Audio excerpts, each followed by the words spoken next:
नमस्कार, बहुत स्वागत है आपका। मैं हूं आपके साथ ऋतु सिंह और आज चर्चा होगी सोने पर इसीलिए क्योंकि 2026 की शुरुआत हो चुकी है और सभी जानना चाहते हैं कि 2026 सोना खरीदने के लिए कितना ठीक है, क्या निवेश करना चाहिए, अगर कर रहे हैं तो किन बातों का आपको ध्यान रखना है, कौन सी चीज़ें हैं जो आपको दिमाग में रखनी है, ये आज हम एक्सपर्ट से समझेंगे। हमारे साथ मार्केट एक्सपर्ट मिस्टर शरद कोहली जी जुड़ गए हैं। शरद जी, बहुत स्वागत है आपका न्यूज़ 18 पर। नमस्कार ऋतु, आपको और न्यूज़ 18 के सभी फॉलोअर्स, व्यूअर्स, सब्सक्राइबर्स, दर्शकों को मेरा अभिनंदन। बिल्कुल, तो शरद जी, सबसे पहला सवाल तो यही बनता है कि 2026 क्योंकि शुरू हो चुका है, गोल्ड में निवेश के लिए 2026 कितना सेफ रह सकता है? देखिए, उतार चढ़ाव तो बहुत देखने को मिलेंगे और जो लोग गोल्ड सिल्वर में इंटरेस्ट रखते हैं, अगर गोल्ड की बात हो रही है, पहले गोल्ड की करता हूँ, तो उतार चढ़ाव आपको मिलेंगे। क्योंकि क्या होता है कि गोल्ड को समझने के लिए हमें ये देखना होगा कि गोल्ड में कौन लोग निवेश करते हैं। गोल्ड में दुनिया भर के सेंट्रल बैंक्स निवेश करते हैं, जो कि बड़ी मात्रा में गोल्ड खरीदते हैं। और गोल्ड आपको पता ही होगा ज्वेलरी बनाने के काम आता है, तो आप महिलाएं, आपसे बेहतर कौन जानेगा।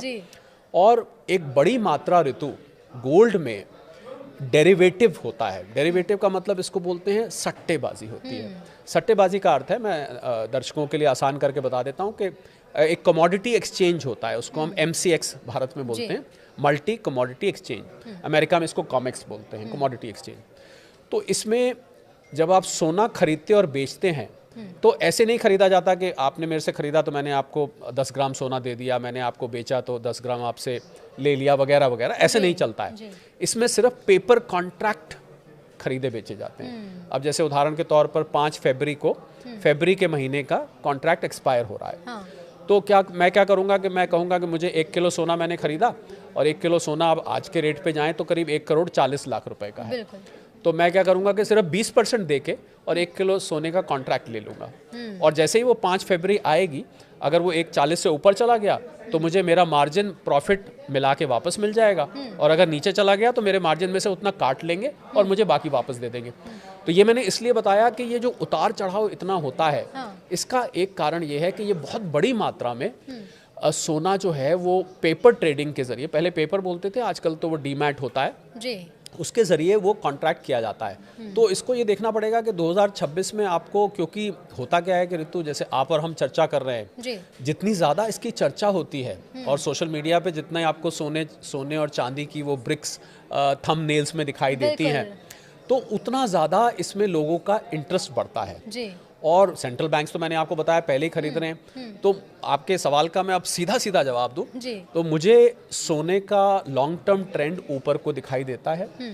हो सकता है 2026 में बीच में कुछ दिन के लिए ठहर जाए, कुछ दिन के लिए थोड़ी करेक्शन आए, ये भी हो सकता है। पर लॉन्ग टर्म ट्रेंड ऊपर दिखता है। और इसका एक बहुत बड़ा कारण ऋतु मैं और बता दूं कि जो जियोपॉलिटिकल टेंशन्स हैं, ये जो दुनिया भर में आपने विश्व युद्ध की बातें बार बार सुनाई दे रही हैं, अलग अलग देशों में युद्ध जैसे युद्ध जैसे हालात बन रहे हैं।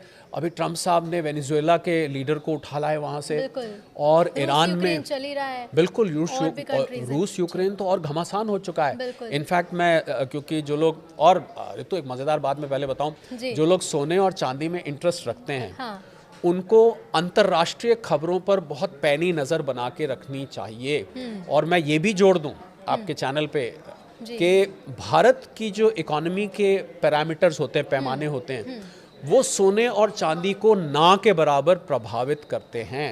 इस बात, ये बहुत इंपॉर्टेंट बात है।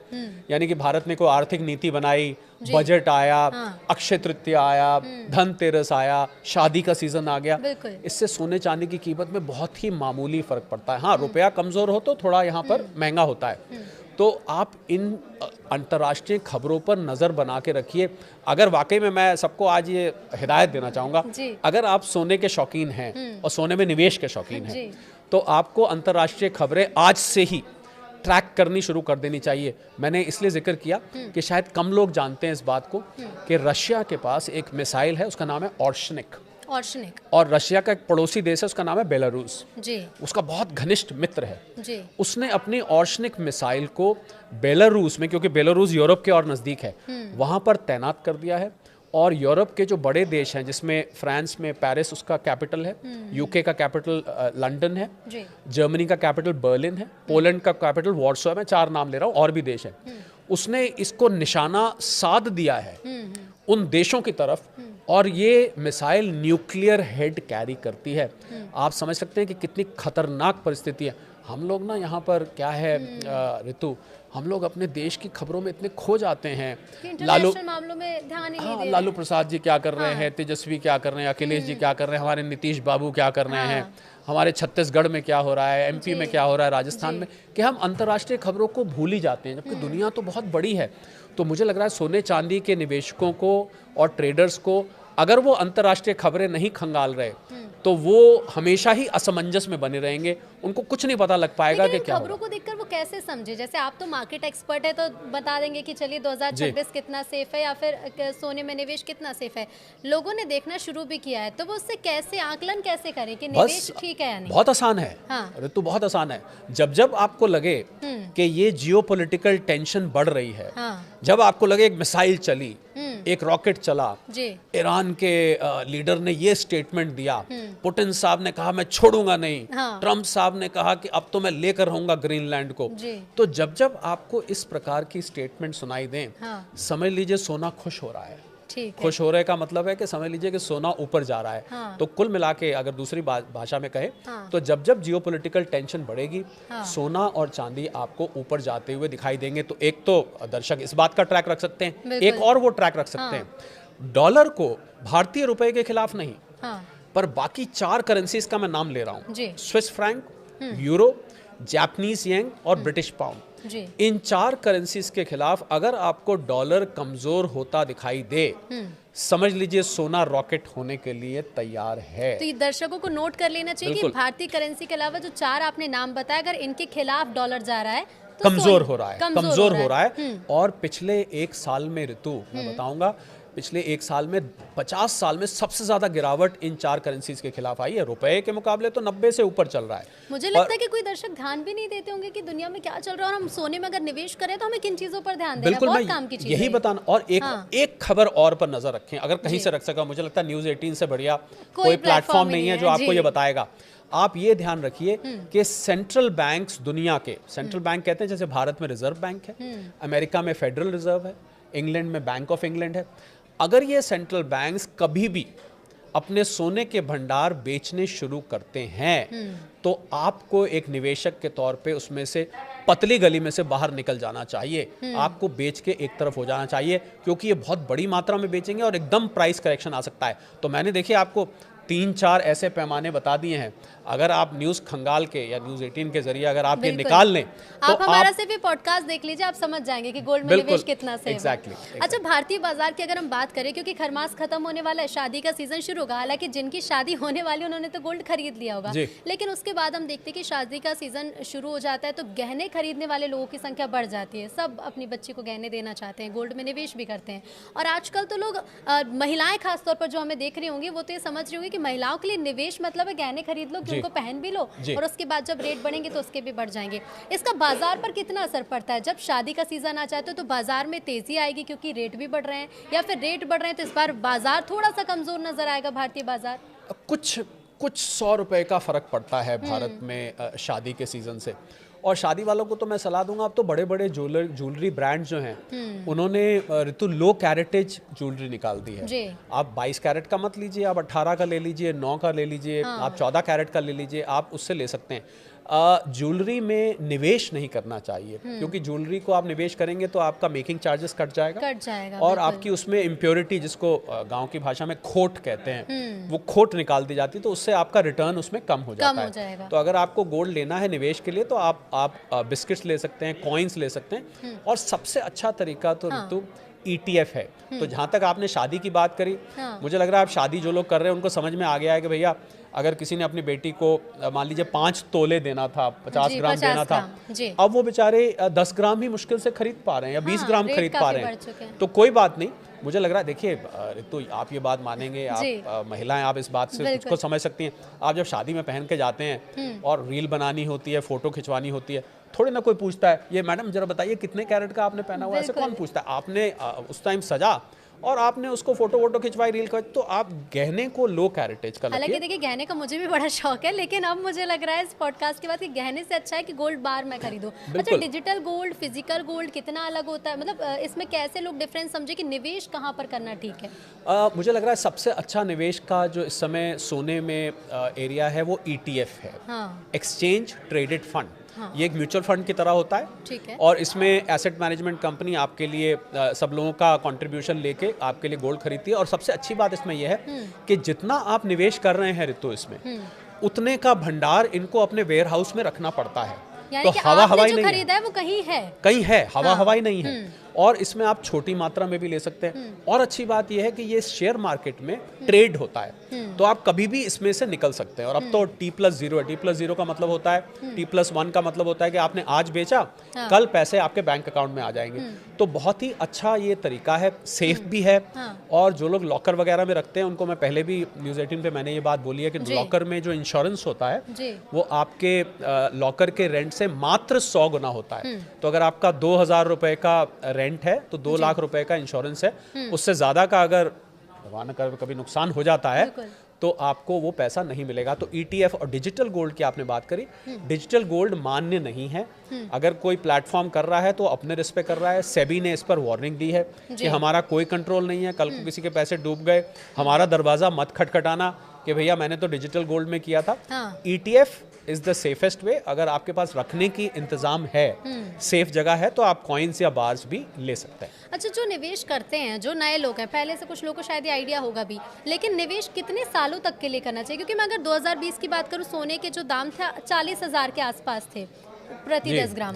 2025 में हम डबल छोड़िए 1 लाख के पार पहुंच गए। 26 से अगर 30 की बात करें तो इन 5 सालों में भी काफी बदलाव देखने को मिलेगा और उतना चढ़ाव भी होगा, यानी कि कीमतें बढ़ेंगी। तो कितने साल के लिए निवेश गोल्ड में करना चाहिए? देखिए, पहले तो हम ये बोलते थे कि गोल्ड में आप लंबे वक्त के लिए निवेश करें। हालांकि मैं यहाँ पर एक आपकी इजाज़त से डिस्क्लेमर देना चाहूँगा कि अगर आप निवेश कर रहे हैं इस पॉडकास्ट के आधार पर, तो अपने इन्वेस्टमेंट और फाइनेंशियल एडवाइजर से सलाह लेके निवेश करिए। हम लोग ये कोई निवेश की सलाह नहीं है, ये एक विश्लेषण है सारे फैक्टर्स का। तो पहले तो हम बहुत लंबे वक्त का ऋतु बोलते थे कि 5 साल 10 साल के रखिए। अब मैंने तो 2 साल और 5 साल के लिए भी आप रखेंगे तो आपको ये बहुत अच्छा रिटर्न देगा, क्योंकि अंतर्राष्ट्रीय परिस्थिति, ये जो मैंने शुरू में 3-4 फैक्टर बताए, ये इस प्रकार की बन रही। और मैंने तो ऋतु एक नई चीज इजाद की है, उसका नाम है TMI। आप गेस भी नहीं कर सकते कि वो क्या चीज हो सकता है। Trump mood index. ये आप अगर ECG का ग्राफ भी प्लॉट करेंगे ना, तो आप ECG का ग्राफ देखिए, ऐसे ऐसे ऐसे ऐसे ऐसे होता है। पर ट्रम्प मूड इंडेक्स इससे भी ज्यादा वॉलेटाइल होती है। ट्रम्प साहब का सुबह पता नहीं क्या करते हैं, अगले दिन सुबह कुछ और बयान दे देते हैं, दोपहर को कुछ और कर देते हैं। तो ट्रम्प साहब जिस तरीके से निर्णय ले रहे हैं, मुझे लग रहा है गोल्ड और सिल्वर के लिए। तो देखिए, तो मैं ये बात कहना चाहूँगा, जिन लोगों ने गोल्ड और सिल्वर में पैसा कमाया है पिछले 1 साल में, बहुत कमाया है, उन लोगों को ट्रम्प साहब को एक धन्यवाद तो बनता है। बाकी उन्होंने जो भी किया है, शरद जी, के लोग सुबह उठे सबसे पहले न्यूज़ 18 लगाकर देख ले कि ट्रम्प साहब का आज मूड क्या है, कल उन्होंने क्या किया है, और फिर गोल्ड में। और मैं तो कहूँगा आप एक TMI बना दीजिए, जो मैंने निजात की है, ट्रम्प मूड इंडेक्स। इस इंडेक्स में मैं बड़ा कुछ रखता हूँ, उनकी टैरिफ की अनाउंसमेंट्स, उनकी दूसरे ग्रीनलैंड लेने की अनाउंसमेंट, उनकी कभी टेढ़ी नज़र क्यूबा पे, मेक्सिको पे, कोलंबिया पे हो जाती है, कभी ईरान को धमकी देते हैं, कभी भारत के लिए कहते हैं मोदी जी ने मुझे फ़ोन क्यों नहीं किया, वगैरह वगैरह। तो ये मूड इंडेक्स जो है बड़े काम की है, और ये भी आपको सोने चांदी की कीमतों को एनालाइज करने में मदद करेगी। अच्छा, कुछ अच्छा हो जाता है तो बोलते हैं ना कि अरे उस व्यक्ति की तो चांदी हो गई, लेकिन इस वक्त चांदी की भी खूब चांदी हुई पड़ी है। हम देख रहे हैं कि चांदी की कीमतें भी सोने जैसे तेजी से बढ़ रही हैं। तो क्या चांदी का इतनी ज़्यादा कीमत बढ़ने के पीछे का कारण क्या है? मतलब अभी तक तो चांदी लोग यही देखते हैं कि चलो गहने बनवा लिए, इससे ज़्यादा चांदी के सिक्के खरीद लिए, चांदी निवेश के लिए खरीद ली कि भविष्य में कुछ बनवाएंगे तो ले लेंगे, लेकिन चांदी की असली खपत होती कहाँ है? इतनी महंगी जो चांदी हो रही है उसके पीछे का क्या कारण है? देखिए, पहले तो सोने और चांदी को मैंने कुछ प्लेटफॉर्म पे भाई बहन बोला कि भाई चलता है आगे, पीछे पीछे बहन भी चलती हैं, और वो सोने को पुलिंग बोलते हैं, वो स्त्रीलिंग है, बोलते हैं सोना गया चांदी गई। तो मैं तो भाई बहन मानता था, पहले एक साथ चलते थे, कभी वो आगे कभी ये आगे। अब कुछ दिन से इनकी राह थोड़ी अलग हो चली है। तो चांदी में एक बड़ी बात ये हुई है कि चांदी जिन चीज़ों में इस्तेमाल होती है, उन प्रोडक्ट्स की डिमांड एकदम से बढ़ रही है। 3 चीज़ों के मैं नाम लेना चाहूँगा। सोलर सेल्स, हालांकि और भी चीज़ों में होती है, एक इलेक्ट्रिक व्हीकल्स, और उससे भी ज़्यादा ऋतु जिसमें सबसे ज़्यादा डिमांड आ रही है AI डेटा इक्विपमेंट, ये तो चिप्स वगैरह बनते हैं ना जो आर्टिफिशियल इंटेलिजेंस में अमेरिका की सबसे बड़ी कंपनी है NVIDIA वो बनाती है, उसमें चांदी का इस्तेमाल होने लगा है। तो जब से AI डेटा इक्विपमेंट और इलेक्ट्रिक व्हीकल्स का प्रचलन बढ़ गया है तब से चांदी की डिमांड बढ़ गई। और चांदी के बारे में आपको एक मैं जानकारी दे दूं कि जितनी चांदी खनन की जाती है, माइन करी जाती है, उस चांदी में से आधी चांदी लगभग खत्म हो जाती है। तो ये कहाँ जाती है और ये नहीं, चांदी तो इतनी? हाँ। अब आप लगाए, आपने अगर सोलर सेल में लगा दी हाँ। तो सोलर सेल बना के आपने छत पे लगा दिया तो सालों तक लगा हुआ है। हाँ, यानी और कि अगर जितना किसी उसका उत्पादन हो रहा है उससे आधी खपत होती वो खत्म हो जाती है। अब आपने चिप में लगाई तो चिप तो लग गया किसी, मान लीजिए लैपटॉप में या किसी चीज में, या AI डेटा, तो वो तो कितने साल के लिए लग गया,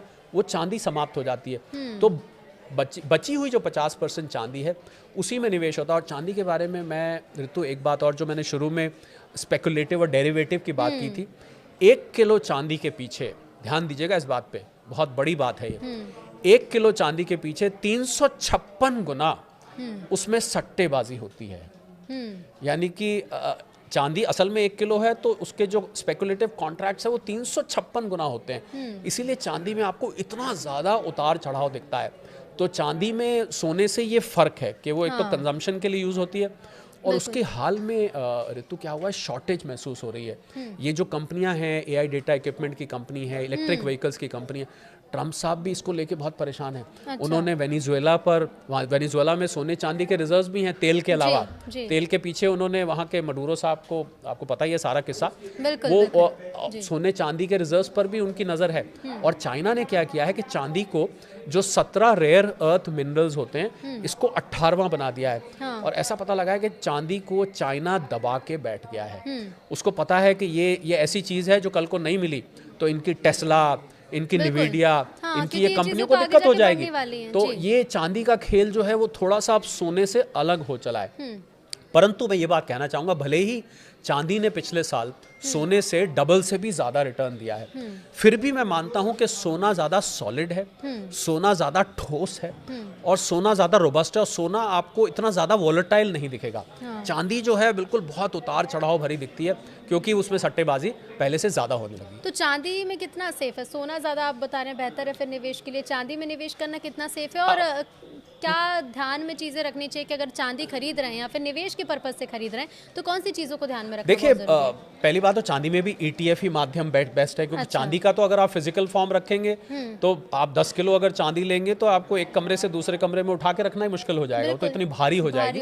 तो ETFs ही बेस्ट हैं। और देखिए, वैसे तो निवेश की सलाह, जैसा मैंने कहा, कि आप अपने इन्वेस्टमेंट और फाइनेंशियल एडवाइजर से पूछ के लें, परंतु अगर कोई पोर्टफोलियो बना रहा है तो उसमें अभी भी मुझे लगता है 60-70% गोल्ड रखना चाहिए और 30-40% से ज़्यादा चांदी नहीं रखनी चाहिए, क्योंकि चांदी थोड़ा रिस्की ज़्यादा है। और क्योंकि इसमें सट्टेबाजी ज़्यादा है तो एक हम शब्द इस्तेमाल करते हैं ऋतु, आपने भी सुना होगा, कि बबल बन जाता है। हाँ। तो थोड़ा सा बबल चांदी में ज़्यादा है। और बाकी तो देखिए आगे मैं ये भी मानता हूँ ऋतु, ये सारी बात कहते हुए हम हालांकि बहुत डिटेल में पॉडकास्ट कर रहे हैं कि अंतर्राष्ट्रीय परिस्थितियां इस प्रकार से बदल रही हैं और इतनी रफ्तार से बदल रही हैं कि हम कुछ भी बात अभी कंफर्म तरीके से अगर कहते हैं तो वो हफ्ते 10 दिन बाद एकदम परिस्थिति बदल जाती है। तो इसलिए ये दर्शकों से मैं बहुत विनम्र निवेदन करूंगा कि हमने जितनी भी बात बोली है उसको आप अभी तो जहन में बसा लें, पर आप इन खबरों पर नजर रखें। हो सकता है जो मैंने बात बोली उसमें से परिस्थिति एकदम कुछ बदल जाए, ट्रम्प का मूड या फिर ठीक हाँ, वो TMI, वो जो ट्रम्प मूड इंडेक्स है, अगर वो मूड इंडेक्स ऊपर नीचे गई तो फिर ये परिस्थिति बदल सकती है। तो इसलिए आप सोच समझ के करें। और एक बात और मैं जो मैं कहना चाहूंगा कि लोगों ने, मैंने सुना ऋतु, लोगों ने अपनी प्रॉपर्टी बेच के, लोगों ने शेयर मार्केट में अपने शेयर्स बेच के, लोगों ने अपनी FDयां तोड़वा के सोने चांदी में पैसा लगा दिया। ऐसा नहीं करना चाहिए। एक इन्वेस्टमेंट की दुनिया में कहावत होती है, never put all eggs in the same basket. अपने सारे पैसे को एक ही जगह नहीं रखना चाहिए, फैला के रखना चाहिए। भले ही आपको चांदी ने 170% रिटर्न दिया है, गोल्ड का हिस्सा कितना होना चाहिए? मतलब आपके पोर्टफोलियो में गोल्ड और सिल्वर इन्वेस्टमेंट का कितना हिस्सा? मुझे लगता है कि टोटल इन्वेस्टमेंट पोर्टफोलियो किसी का है तो उसमें 20-25% से ज़्यादा चांदी सोना नहीं रखना चाहिए। भले ही इस टाइम वो नंबर 1 हीरो है और हीरोइन है, पर तब भी इससे ज़्यादा आपको नहीं रखना चाहिए। आपको अपनी इन्वेस्टमेंट्स को ऋतु फैला के रखना चाहिए। कुछ म्यूचुअल फंड में, कुछ अच्छा शेयर्स शरद जी, में। बिल्कुल ये सारी पोर्टफोलियो मैनेज करने की तो चीज़ें हैं ही, लेकिन एक चीज़ ये भी कि 5 वो बातें या 2 या 3 वो बातें जो गोल्ड इन्वेस्टमेंट में ध्यान में रखनी, जल्दी से वो भी बता दीजिए। पहली बात तो आप भाव आवेश में ना आए, हाँ। पहली बात। दूसरी बात, लंबे वक्त के लिए रखें। तीसरी बात, जब जब इसमें करेक्शन आए तो थोड़ा थोड़ा करके लें, सारा पैसा एक साथ ना लगाएं। और अगर आप लंबे वक्त के लिए ले रहे हैं, आखिरी बात, तो रोज रोज इसका रेट आप देखेंगे ना, तो क्या होगा, आपका मन करेगा आज प्रॉफिट बुक करके और कुछ पार्टी वार्टी कराएं, कहीं घूम फिर आएं, अब तो प्रॉफिट हो गया। ये काम अगर आप करेंगे, प्रॉफिट तो मिल जाएगा आपको क्योंकि ऊपर जा रहा है, पर आप बड़े प्रॉफिट से बिल्कुल अपने आप को महरूम कर लेंगे, बड़े प्रॉफिट से आप अपने आप को डिप्राइव कर लेंगे। तो जरूरी कि इन्वेस्टमेंट करिए, थोड़े समय के लिए भूल जाइए, लंबे वक्त के लिए इसको रखिए। बीच बीच में रेट चेक करिए, न्यूज़ 18 देखते रहिए, आपको रेट तो वैसे ही पता लगते रहते हैं। बिल्कुल बिल्कुल शरद जी, बहुत शुक्रिया आपका इस पॉडकास्ट में हिस्सा लेने के लिए। तो उम्मीद है कि सोने चांदी से जुड़े हुए जितने सवाल होंगे इस पॉडकास्ट में आपको उन सभी के उत्तर मिल गए होंगे। नमस्कार।